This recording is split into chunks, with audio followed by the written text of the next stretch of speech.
All right, I was still talking about the World Bank's financing of a DES project for Nigeria, especially in terms of electricity. And to join us, have this conversation is Mukthar Mohammed, the CEO of Finance with Mukthar. Thank you so much, Mukthar Mohammed, for joining us.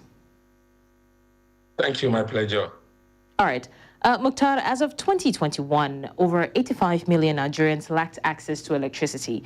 Businesses and households with access to the national grid have also faced unreliable and insufficient supply to run their businesses. So with this new development, what do you think it aims to achieve for Nigeria, and what do you think the benefits will be as a whole? Thank you so much. I think this is one of the best type of subsidy I've always canvassed for. Subsidy that is touching all households and subsidy that is touching every business, every aspect of the life of a Nigerian. So for me, it's a very, very good one. But we need to work out modality for it so that it will not become like the first subsidy scam that we did for a lot of years. So I think it's a good one. And I'm expecting that this will come with a lot of transparency, especially if it's being handled by the World Bank. So for me, it's a very, very good policy, especially for households and businesses, for the poor and businesses also. It's a very good policy. All right. Do you believe that this project will effectively leverage the over $1 billion of private capital and significant financing from not just the World Bank now, because the World Bank is partnering with some other institutions? Do you think that there will be an effective use of that money?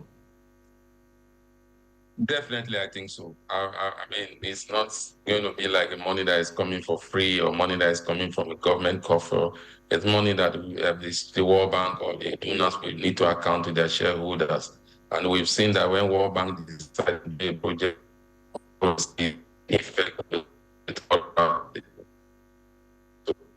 so for me, yes, I'm optimistic about it, but we need to look at the structures of it.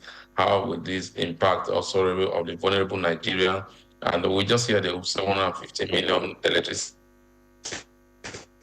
facilities, but we need to see where these facilities will be located. The rural areas are going to be from the areas of the poor. For me, that is the key. And also industrialized areas so that we can have these in those space. Mukthar, do you see a possibility that the timing kind of collides with, I mean, just some few days or weeks ago, we're talking about SERAP's call for the World Bank to halt financing to Nigerian state because of the alleged mismanagement of fund, and they also called for investigations into how the money is being spent. So what do you think about the timing of the World Bank's approval, given that recent call to halt lending to Nigeria?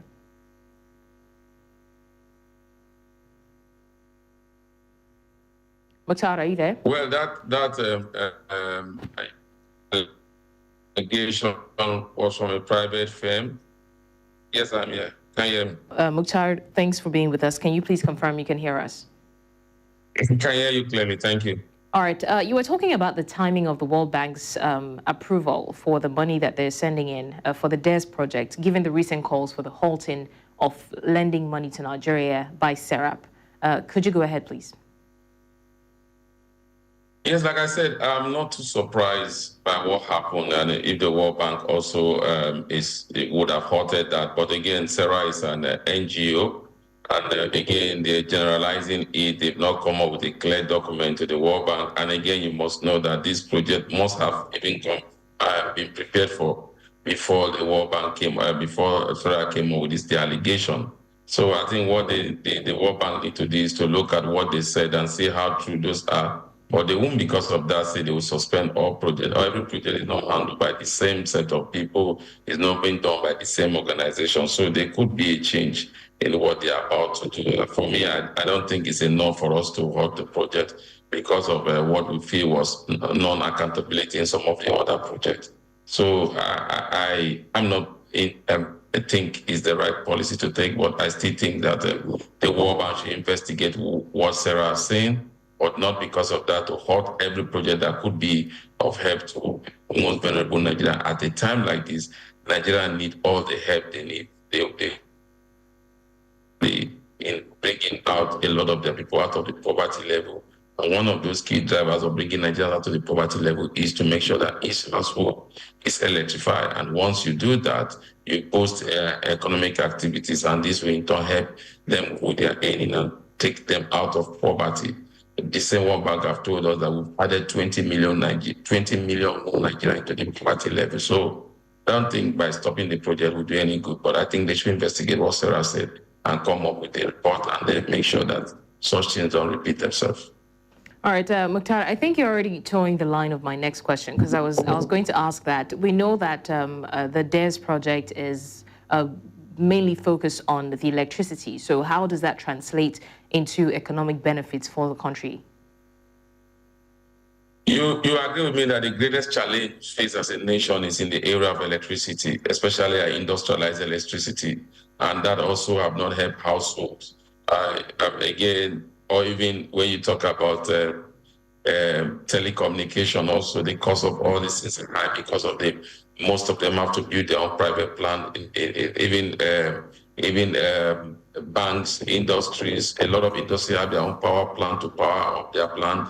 That has made us not attract investment, especially in the automobile industry. A lot of companies that really want to come to Nigeria don't want to come because of the power situation. So that has not helped our economy. And even as Nigerians, also that has not helped in our productivity. So definitely it's a big project. If you begin to electrify every household and every household will be able to get electricity, that will reduce the amount of money that government, also individuals spend, especially in taking care of household items by getting diesel, getting petrol, especially in the rural area. So definitely, I think it's a good thing to have electricity. It will have a snowball effect in the economic activities, and also will be able to create jobs because you have more Nigerian entrepreneurs come into the street. Because when there is power, there's a little bit of creativity and stability in terms of microeconomic policies. And what challenges do you anticipate that the DARES project will face in its implementation? I think the challenges will come from bureaucracy. I don't know where this project will be situated, whether they have done environmental impact assessment. You know, that has always been the problem. We always have projects that we want to embark upon, but we've not done the ground work. How will it be structured? Which area will benefit from this project? How is this project going to be managed? And so I think that, for me, that's where we always have those challenges, because we've always had those challenges in those areas, not because those projects cannot be managed, but because, again, the environmental impact assessment study have not been approved even. So I hope this time around we get those get all the details, the environmental impact of it ready, so that we can kickstart it and hit the ground running. Mukthar, you would also agree with me that for a successful implementation of this, all hands need to be on deck. So what role would you say that the Nigerian government should play in ensuring the success of the DARES project, especially with a history of alleged mismanagement of funds and lack of accountability?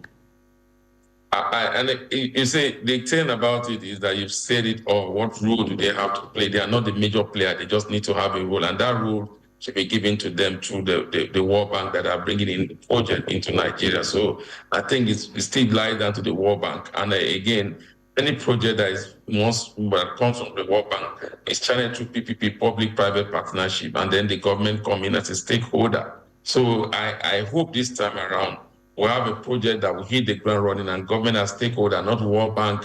It's not going to be a government project, it's a World Bank project. So the World Bank must make sure that this project, what role the World Bank wants the government to play in this project.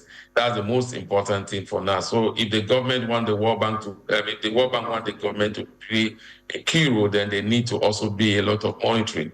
Or if it's a World Bank project, it's going to be a PPP project, which is public-private partnership, and they have the government also as a stakeholder on this problem. So that's how all World Bank projects are done in developed economics and developing economies. So Nigeria should not be an exception. If the World Bank really wants the project, they know what to do. It's government should be as a stakeholder, and the World Bank and the private sector should drive this policy because of the important. All right, Mukthar Mohammed, unfortunately, we won't be able to continue because of the fluctuating audio, but I want to appreciate you for your input so far. I would have loved to ask more questions, especially regarding the impact of DARES on the rural community, but hopefully we can have that conversation some other time. Thank you once again for joining us on VSA.